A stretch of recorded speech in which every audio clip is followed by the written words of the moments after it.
Hi, everyone. Thanks for joining us today. Today with us, we have a real treat who is Dr. Marta Cortesão. She is joining us from DLR. She's my longtime collaborator and friend. She has a PhD in microbiology from DLR, but originally comes from Portugal. And just like me, she's working with fungi, and she will be talking to you today about potential of fungi in astrobiology. Please welcome her, and let's enjoy her talk. Thank you, Adam. So just to confirm, I have roughly half an hour, right? And then we have some time for questions. Can you guys That's hear me? that's correct. Yes. Okay, perfect. So thank you very much for inviting me, Adriana. Um, as Adriana said, I come from Portugal and I won in astrobiology since very early in high school already. So today I'm going to give you a little bit of insights to how I got to astrobiology and then about my research about fungi for astrobiology and space exploration. So if you have any questions, just write them in the chat. I think that would be good, but we will have time later on.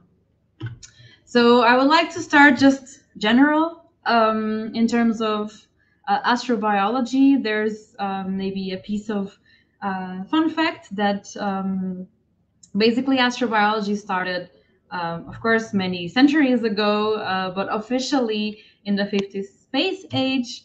Mainly two drivers were Joshua Lederberg and Carl Sagan, and they actually named it exobiology, and they started caring for it because humans started going to space, and they were like, okay, if there's humans, there's probably gonna be microbes, so they started thinking about life in general in space. So they call it exobiology, but now we know it as astrobiology. And astrobiology as the origin, evolution, and distribution of life in the universe actually means one thing. So, of course, we are part of something much bigger, right? We are here, which on planet Earth is very big, but we're part of a solar system. But then, of course, things get, way smaller for us as we look out into the universe. So we're part of a galaxy, which is part of a cluster of galaxies. Which this is an image of an artist illustration of the known universe so far, and yeah, so you guys are into astrobiology, so you get what I'm telling you right now.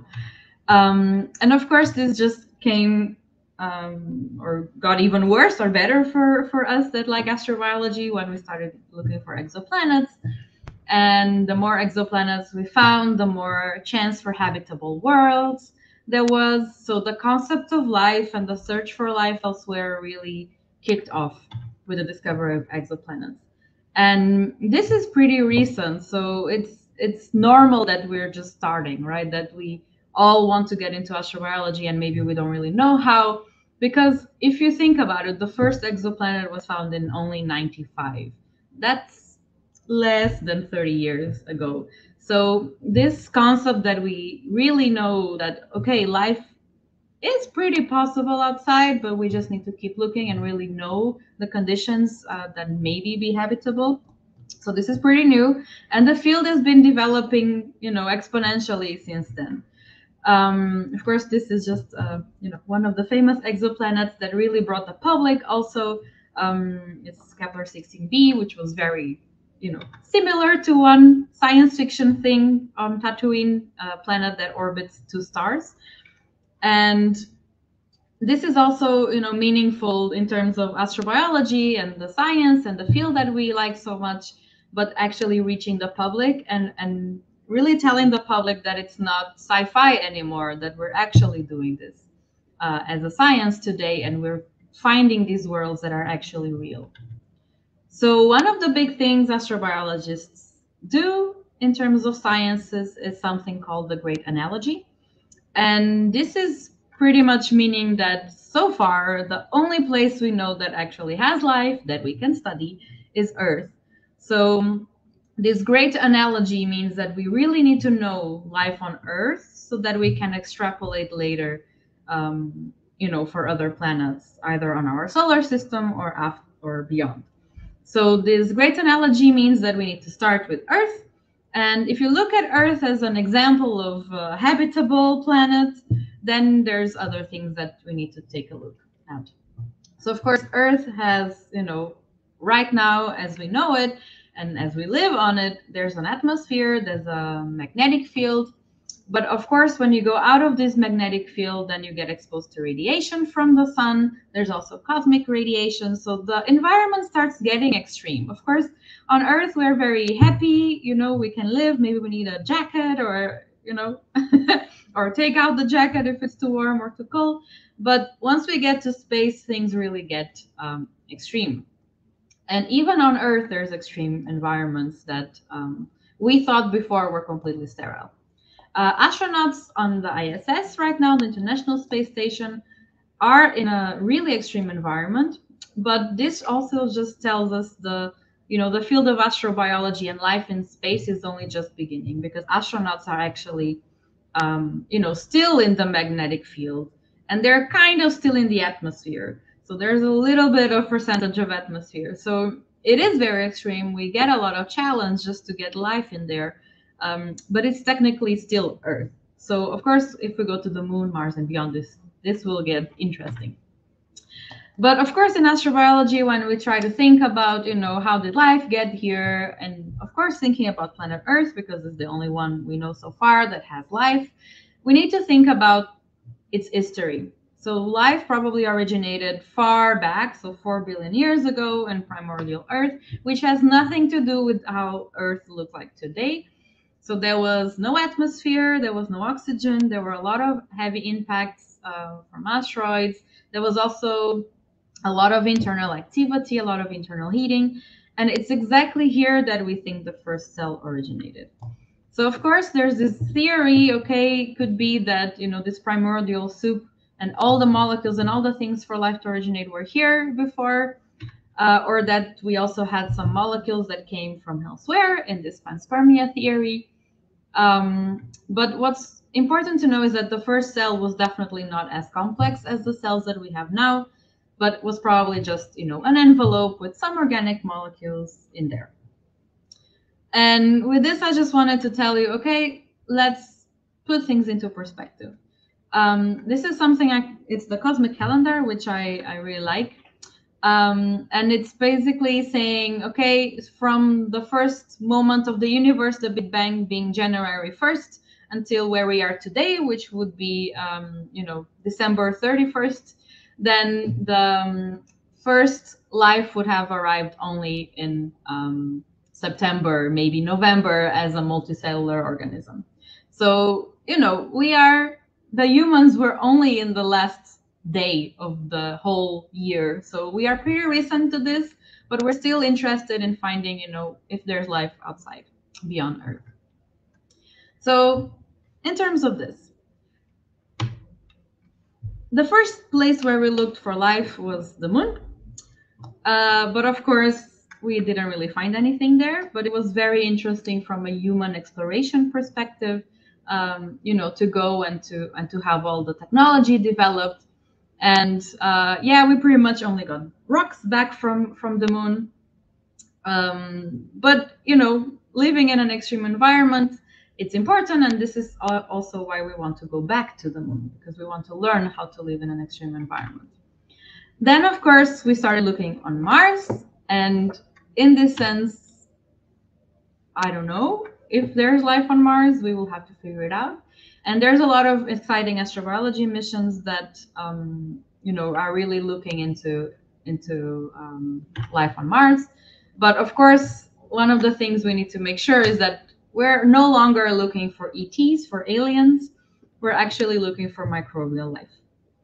And this is also very different, if you see from the 30 years since we found an exoplanet in the 90s, people were talking about, civilizations on Mars, the Martians, all of these things. And right now we know that maybe there's life on Mars, or there was, and we will find the remains of it, but it's likely microbial. Of course, if you're in astrobiology, you will get equally excited, even if you cannot talk with a microbe. But this brings us to something interesting, which is the concept of extremophiles. And this is where the fungi come in. So the extremophiles, of course, are, living organisms. They're alive from Earth because it's the only one we know. And these are organisms that are able to survive extremes, such as space and other places we thought were completely sterile, that no life could have ever lived before. Like, for instance, in the desert, people thought the desert was completely sterile up to some years ago. But of course, when the technology evolves and we start going further with the biology, with the molecular biology, then we really figure out, okay, no, life is actually possible in a lot of different places. And this is very important for astrobiology because the limits of life expand, and with it also the habitability of the different planets that we might find also is more possible. So with this, I come to the part where, okay, let me tell you a little bit about me. And how I came to this astrobiology. So all of this I was interested in already in high school. Of course, being from Portugal, and this is also where we draw the lines, and also why Adriana and I got to collaborate a little bit more, is because, we don't have astrobiology so developed in Portugal. And this was me 12 years ago in high school, really, okay, I'm interested in space exploration. I'm interested in the origin and evolution of life. I found the word astrobiology probably randomly on Google. And since then, I could not let go. So what was my journey to that? And maybe also how can you, take some things that maybe I did that maybe you can also do, or any other career advice. I would also be completely, willing to talk to you if you have any questions.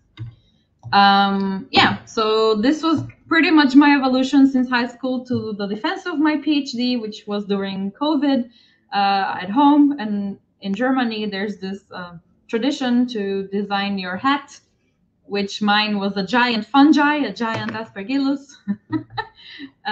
But this was my journey through the university and through, I'm just going to go super briefly. So this was my university in Portugal, in Porto, the Faculty of Sciences. This is where I started. I was not even sure if I should go to biology or astronomy because I didn't know what would be better for astrobiology. But I figured I really like biology, so let's start there. But of course, university, it's not the only thing. And if you guys are in this seminar, then you pretty much know that that's true. You need to expand, you need to meet new people. There's Erasmus, there's internships, there's online courses that teach us way more than what we have and what our universities offer.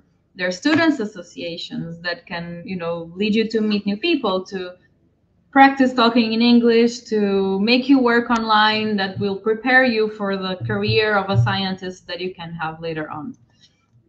And one of the things that really helped me was this Coursera course on astrobiology. And then through there was this researcher called Charles Coquel that was actually organizing a conference in his hometown in Edinburgh.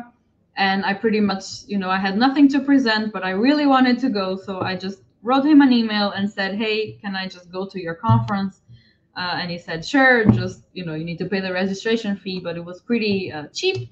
So I saved all my savings, stayed in a hostel with 12 people, and I went to EANA, the European Astrobiology Conference. And there I met my current boss, Ralph Muller, and I also met Zita Martins, which was another Portuguese, the only Portuguese person I knew, from the TV and from the news that was doing astrobiology. And when I met her there, I was like, okay, I'm in the right place, let's go.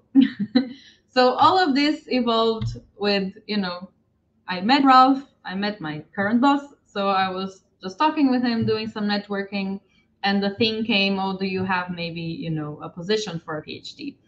And he actually said maybe. So we spent the whole year trying to get a position and, applying for scholarships.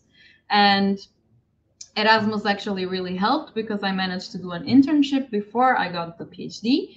And that is really important, that you need to know, your PhD place before. Like, if you get that chance, it's way better because you know the people, you know the place, and you avoid any red flags for your PhD.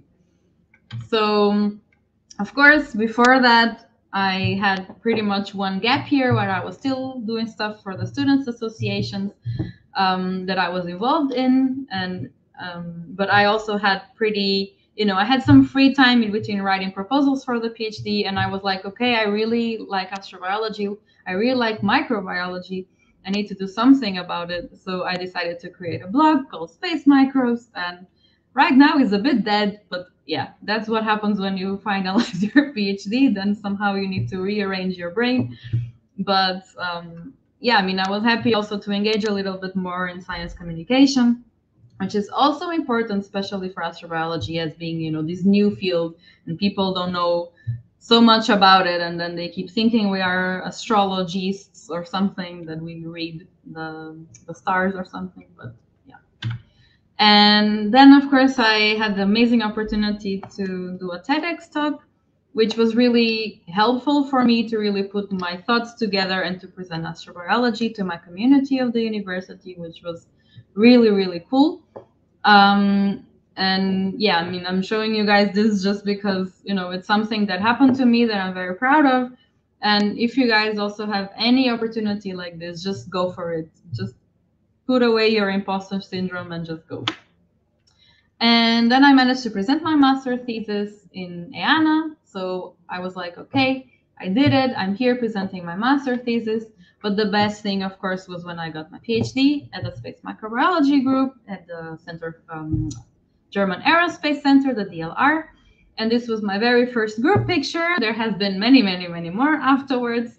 But, it was like, okay, I made it. There was some years that I had to study in university. I had to learn astrobiology on the side. I was not even sure which degree to go into. I did presentations, I created a blog. I was like, okay, this needs to happen at some point. I just really need to do this. And I was very happy when I finally managed. But of course, this was the beginning of the PhD, which was a whole more new saga. And yeah, so from my journey from 2016, when I first met the group, until 2023, where we are now, the group has substantially increased. And we pretty much work with different with every single organism you can imagine. Yeah, so my PhD research was actually on space microbiology with fungi. And here I am on my first month at the DLR, holding a petri dish with Aspergillus niger. And there was also a lot of coffee breaks and cookies during my PhD research. That's why I did this. But let's talk science. So I finally got it. I went into space microbiology. But what is it? So space microbiology is like the subfield of astrobiology that really dedicates to understand the limits of life and to really see if life that we know, especially the microbial life, can actually survive to extreme environments, and how does it do it? How does it survive to these extreme environments? And also, one important point is to know if life can actually exist beyond Earth, and how we can use this life when we go beyond Earth. If we go to Moon or Mars, how can we use the life that the microbes, if we are bringing them with us?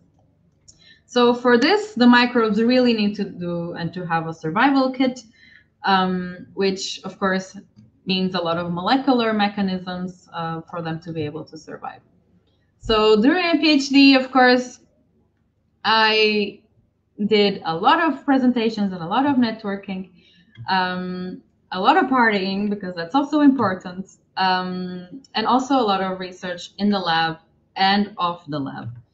And my PhD research really focused on, okay, in the space stations of Mir, for instance, the Russian space station and the International Space Station, they have astronauts, but they also have a lot of microorganisms. And if you see the picture where I have the microorganisms on, it's actually fungi, it's mold. And these microbes are everywhere. Of course, humans are not sterile, neither we want to be sterile. We need the microbes to be healthy. But when microbes are there where we don't want them, then these things can be a bit tricky. So the fungi in this wall of the ISS actually came there because astronauts, as they train, they do exercise on the station, and then they clean the sweat with towels. And then they were hanging the towels with the sweat in these orange stripes that are there. And of course, the towels have water with sweat, which means nutrients, and the water then condensated on the walls of this panel.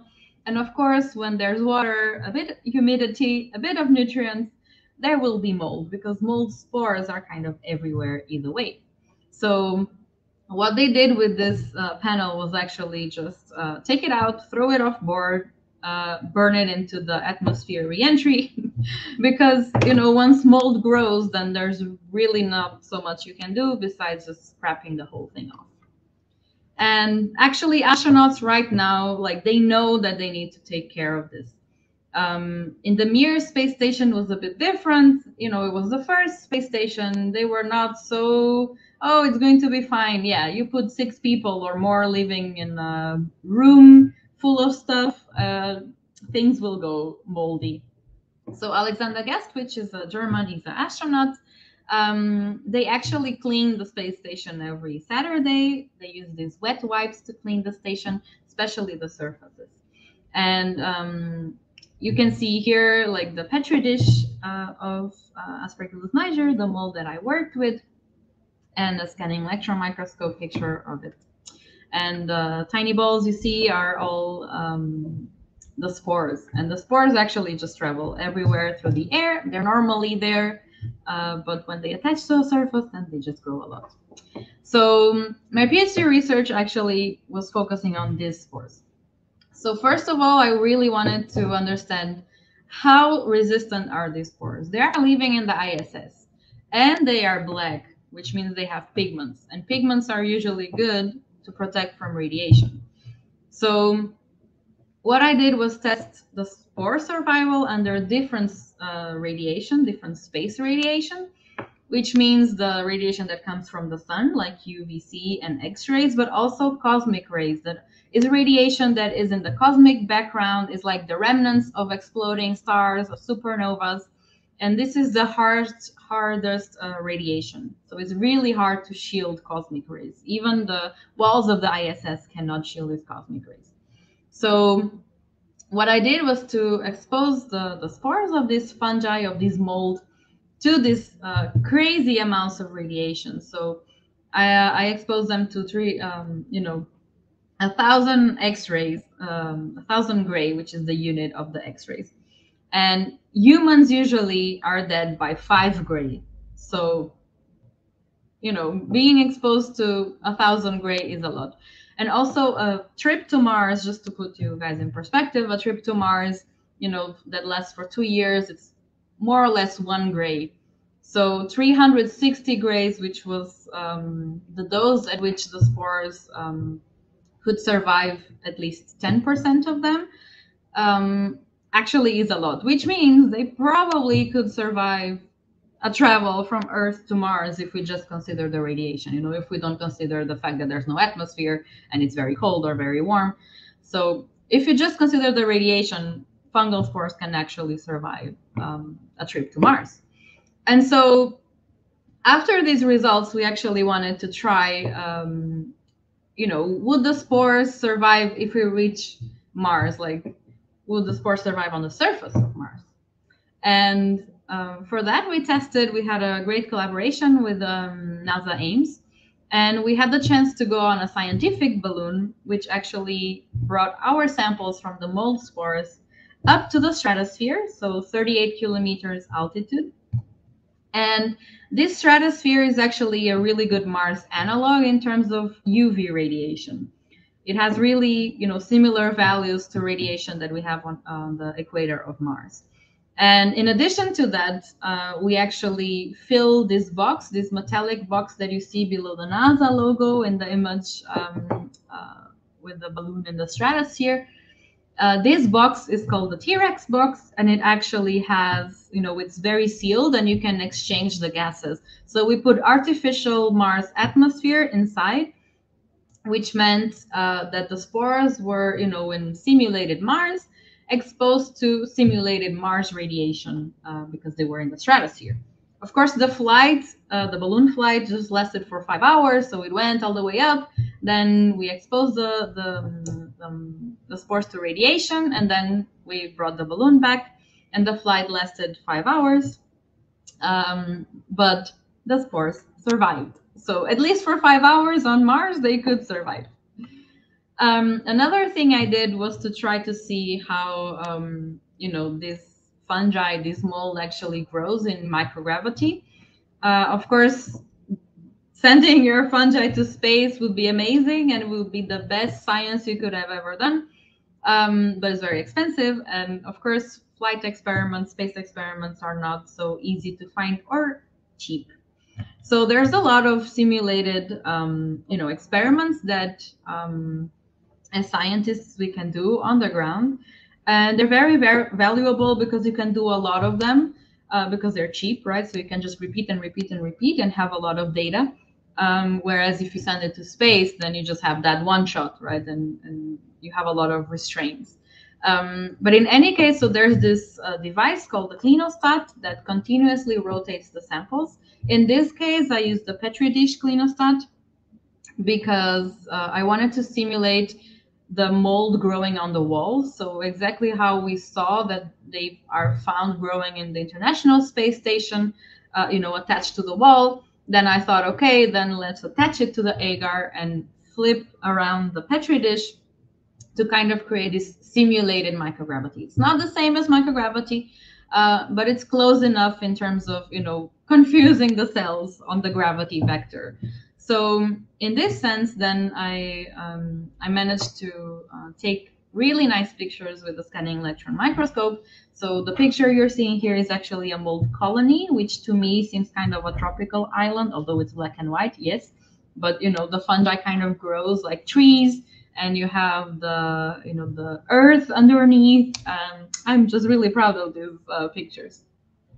And what we could see actually with this research was that the wild type strain, so the one that is very pigmented and the one that is likely growing in the walls also in our houses right now, was actually growing thicker.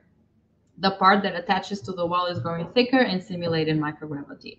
And it also seems to produce a little bit more spores, which means that, it attached better to the surface, which means it's harder to kill. And if it produces more spores, means that it can easily contaminate other habitats. So, of course, this is simulated microgravity, not in real microgravity, but this just means that we need to pay more attention to fungi in a space environment, especially in a space habitat. And the same with these ones, right? We need to pay attention. If the spores are surviving a trip to Mars, we need to make sure that we clean the spacecraft good enough that we kill spores of fungi and not just spores of bacteria. And this all comes to the planetary protection part of it. So this research is just like, oh, okay, maybe we should look at the fungi. And yeah, so with this, so far I've had the chance to create a pretty big network. Of course, having a good supervisor on your PhD helps a lot. Because you can kind of, expand from their own networks to your own. And this means that now, because I finished my PhD and I'm now a junior researcher, means that I could, do a little bit of different research. Right now at the German Aerospace Center, I'm doing kind of two things. I'm doing one part which is related to microbes in aviation and airplanes. It's kind of like also the analogs to spacecraft, because they are also indoor closed environments. They you need to filter the air, and there's a lot of things also with COVID that happened that really got us questioning in terms of microbes in surfaces and microbes in these environments. And with this, then we also thought, okay, how the fungi are in the planes, and we have a whole project regarding that. But what I'm really passionate about, and it's kind of like, there's this science saying, you get paid to do one thing, but you really just want to do the other passionate thing. And it's pretty much my case as a junior researcher right now. What I'm really interested in, when my heart is like full on, is in terms of fungi in space. And in that sense, of course, then I started researching, what are the applications that we get? So fungi, it cannot all just be bad. It cannot all just be, oh, fungi will contaminate your spacecraft, or fungi will grow on your walls. It's actually much more than that. So fungi and mold in specific is actually one of the most used in biotechnology on Earth, which means that we can also bring this biotechnology to space. And in that sense, I really wanted to take a look, bioshielding. They produce a lot of pigments. What happens when we use fungal pigments that are high in melanin to actually create better radiation shielding, which is so hard to do, and it's one of the main challenges for space exploration. Or in the other way, fungi can actually do biomining of soil to get some metals. We can also produce a lot of antibiotics or other pharmaceuticals with mold.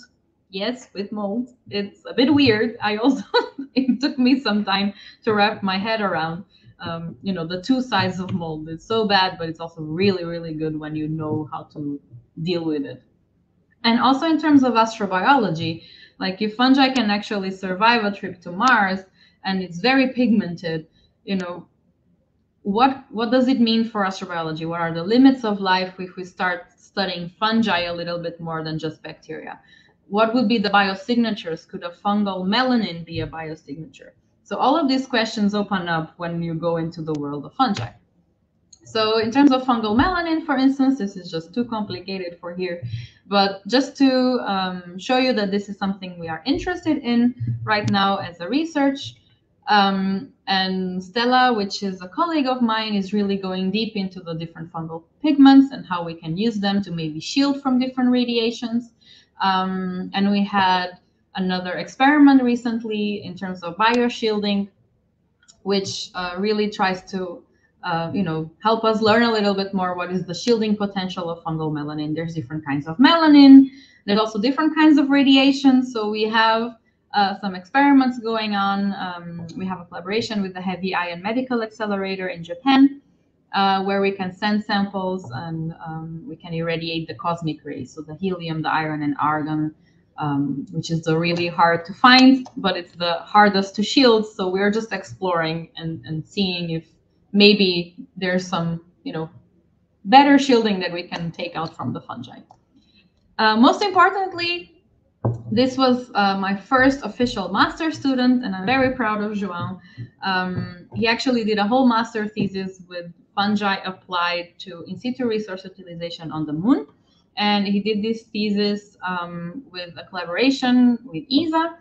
And he actually managed to use fungi, so a mold. It's not Aspergillus, it's Penicillium, but it's the cousin of Aspergillus, which is, if you know, penicillin kind of came from the fungus Penicillium. This is a slightly different one.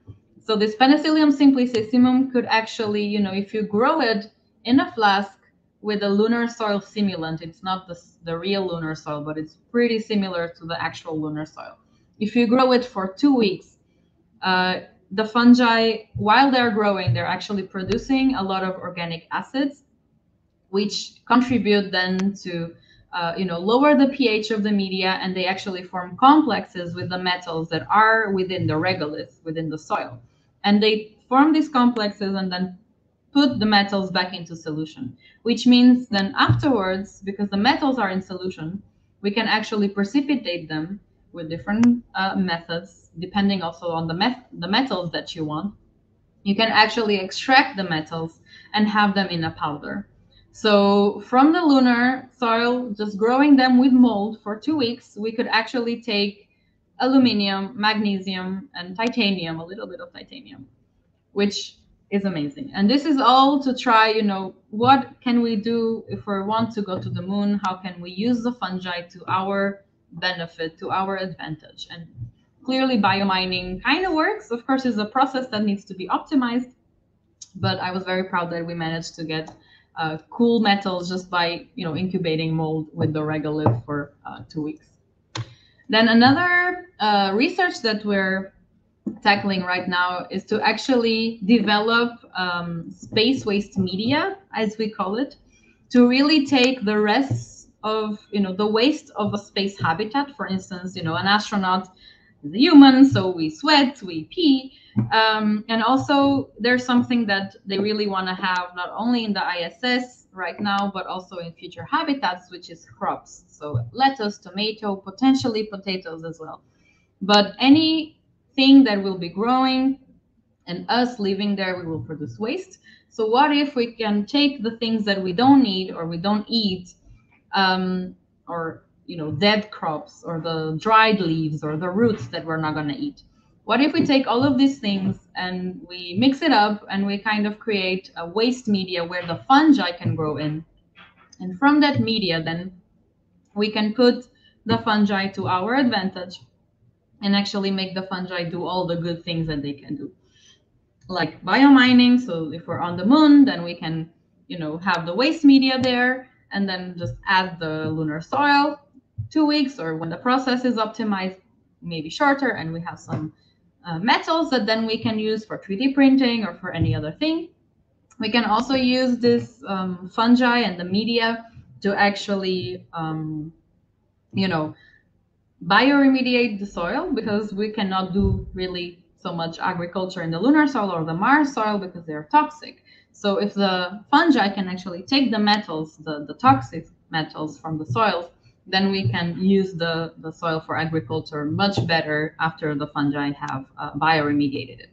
We can also do waste recycling. There's literature that's shown that the same penicillium that we use to extract metals from the lunar soil can actually also extract metals and degrade electronic waste. So when we have all our computers and all the things in a space station, that is there to be long-term forever on Mars, then we can also kind of recycle this waste with the fungi. And the most important of everything is actually they are already being used as the main producers of some pharmaceuticals and other compounds and cosmetics and food preservation compounds. So there's a whole biotechnology that can be transferred from the fungi on Earth to fungi in space. And these are the early steps for it, of course. But it's exciting to see that the fungi can do so many things. And then just to end in a more big scale and coming a bit back from astrobiology, there's this whole thing about microbial survival, not just on the solar system, not just on Mars. Let's go beyond. Let's go in terms of out of the solar system. What would take for us to actually characterize the habitability of an exoplanet? Good fungi, because they have pigments, and pigments are very old. They're like present in all different life on Earth. They have been there since very early in evolutionary history. And pigments have also been found in asteroids. So we know pigments are kind of part, or at least the initial part, the initial molecule of a pigment is throughout the universe. So this also, pigments as biosignatures is very important. And fungi are very pigmented organisms. So there's a whole, research field almost coming into play in terms of the origin of life, the role of pigments in adapting to stresses, because pigments are not just good for radiation protection, but also for virulence, for pathogenicity, for helping your cells actually survive and deal with other sort of things. So just to keep in mind. So we had a master's student that was also taking the initial first steps for this and trying to see how fungi could survive exoplanet conditions. He's almost finishing his thesis, so I'm also very proud of Afonso. And yeah, so I just wanted to let you know that's the future forward. Right now, the eye is on the moon. Mars will be a bit later. Right now, everything is on the moon. So any science related to the moon and life on the moon, it's what's going. And yeah, just follow your curiosity, and I'll be happy to take your questions. And just thank you for having me. Marta, thank you for your great and very insightful talk and sharing the journey all the way from Portugal to Germany. I also wanted to mention, if I may, that Marta is very involved in helping the building astrobiology community. She just very recently organized a workshop launching space biology, where she was helping the young students from all over the world, because we had participants from very many different countries, to get inspired and learn how to design experiments and launch them to space. It was a international collaboration between Europe and the US. We had government and private space companies, representatives coming and giving talks, and also mentors from academia teaching the students how to prepare their experiments. So if you're a student, I would highly recommend following Marta on LinkedIn and reaching out to her, because something tells me that she's planning another how to say, a second iteration of that program. So if you're interested in applying, please stay in touch and follow her closely. Yeah. Right now, we're very happy to take questions. And once again, Marta, thank you for your talk. Thank you. Okay, any questions? Do you also work with microsporidia? No. I actually don't know what it is. Microspores. You guys cannot talk, right? It's just in the chat. Is that right? I think the structure is that the questions will be posted in the chat.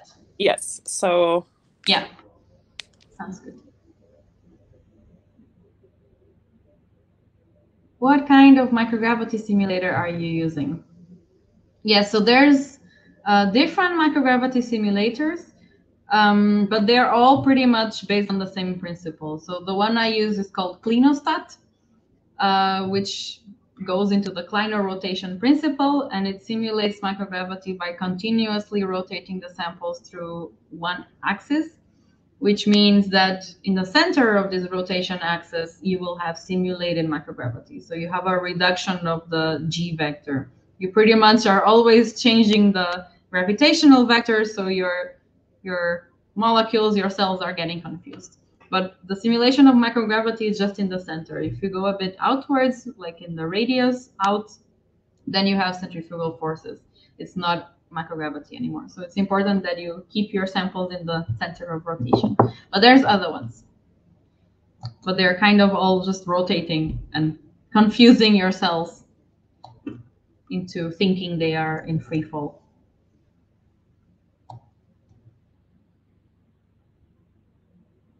As I know there's a problem with breaking fungi cell walls, do you also work on this problem? Yes, it is very hard to break fungi cell walls, not from the mycelium, but from the spores. So the spores are the very resistant parts, right? And these are the ones that are usually a problem because they can travel through the air and contaminate everything. They're the first step of the life cycle. It's like the seed of the fungi. And when the seed goes and reaches a place that is full of nutrients, then it will just germinate and grow into a whole colony. And these cell walls, there are some methods to break them, but it also depends. Like if the spore is very pigmented, the melanin is really hard, like it kind of mixes all the cell wall together and makes it even harder to break apart. But there's these machines which are literally called bead beating machines, which add some glass beads, and you can just completely, mechanically disrupt the fungi cell walls. And usually that works, but it also depends for what you wanted. If you want, if you destroy it too much, then your DNA will not be intact, so you cannot really do anything with the DNA.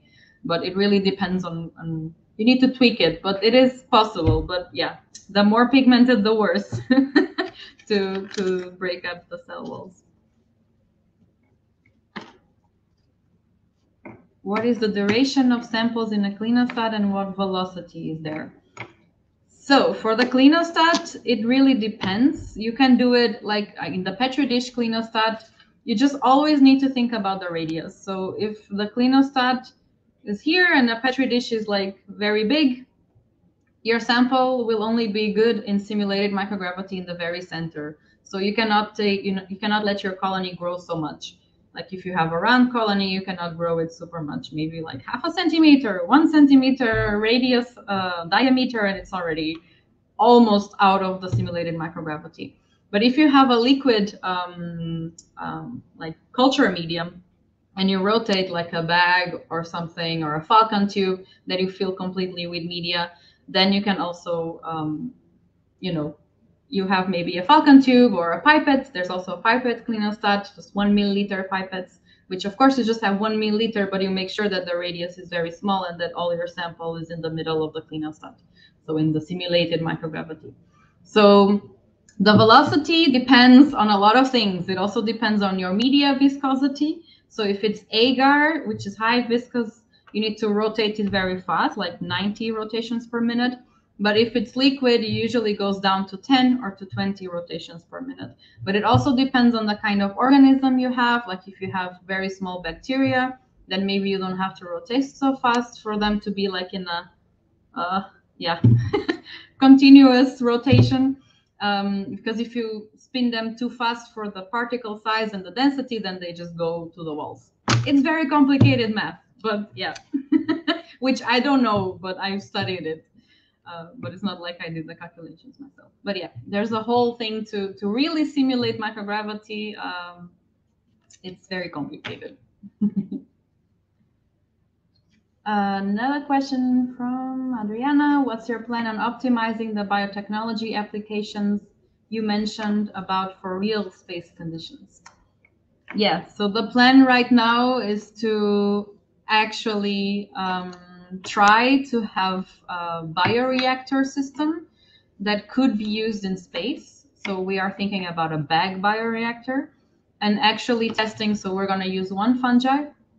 We're going to, so now Inês, the master student, is finishing up on getting this space waste media, which of course is just a proof of concept, but this is the next step. And then just really testing if at least as a bioreactor system, you know, just not just in a flask and we prepared all the reagents, so kind of in a real life scenario where you just have something coming in, something coming out, and seeing what works, like if the fungi can grow, if the fungi, you know, if we feed them soil, if they can actually produce, extract the metals from the soil. So this would be the proof of concept for biomining. Or if with this waste media, we can actually take, you know, the antibiotic that they produce, and at what scale is this different? Is it comparable to what we have in the actual bioreactor on Earth or not? And also trying to see if this is the same, for instance, in the International Space Station, there's microgravity. So are the processes still in microgravity? So we did metabolomics. We don't have the results yet, but we did the metabolomics in these bags. And we will see what changes or not. And yeah, very exciting. Let's see. But of course, then the whole optimization would then be, you know, to have genetic engineering, optimizing process, but it will probably, you know, be like one thing that needs to be optimized. It will probably not be the one fungi for all the different applications, one fungi for biomining and the same one for the pharmaceuticals. It will probably be very different, but for now, as a proof of concept, we are excited. Did the lunar sand, which was used for fungi grow, was sterilized before? Yes, it was. And autoclaving was not enough. So autoclaving, because there's a lot of moisture and the soil is very thin, there's a lot of thin particles. We actually had to heat sterilize it. So just putting it either in a flask and then you can just add your media, or in a petri dish and then you can just scoop the sterilized media. But it's like in a heat sterilizer. It goes very hot, like 200 degrees for 4 hours. And it's dry heat, which means that the soil does not clump together and the sterilization actually reaches, I hope, all the particles. At least we didn't have contamination problems after that. But yeah, it's important because the soil actually comes from a volcanic region around here. So in Germany, around Cologne, it's called the Eifel region. And it's actually pretty interesting that a volcanic region nearby has soil, like tons of soil that is very similar to lunar soil. Of course, then they, you know, they analyze it and they know what kind of things are there. But yeah, it's pretty interesting that just some town nearby has lunar soil simulant, and that's where ESA gets their lunar soil simulant, in case you were wondering. Did you ever see a difference in the results depending on the duration of the simulation experiment, for example, on the balloon? Yeah, so this is a very good question because it really is different if you do high dose radiation but short time, or for instance a lower dose but longer time. And this is something that is way harder to simulate, right? Because then you need to do somehow either an evolution experiment, or then you need to have way more time and to go every day to do a small dose, because you cannot just put something in there, and have the UV lamp on for 2 weeks. It will just explode. Or have the X-ray on for 2 weeks. Not doable. So this is something that we haven't done, but we should definitely. And this long-term but low dose radiation exposure, like to really see, because right now it means that the fungi can survive high doses of radiation, but like in 3 hours or maximum, I guess, 10 hours of exposure, which is not that much. And then afterwards they just revive and repair the damage when they are germinating. But this is very different. Maybe if you do a low dose but for 1 year, then maybe the damage is in so many different places or whatever. I don't know. We need to test it. But yeah, we didn't, but we should. Good question.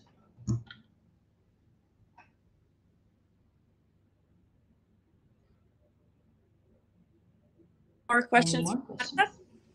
Or career-related questions. Or we can always just text me or Instagram me or LinkedIn me. Okay, it seems like we don't have any more questions.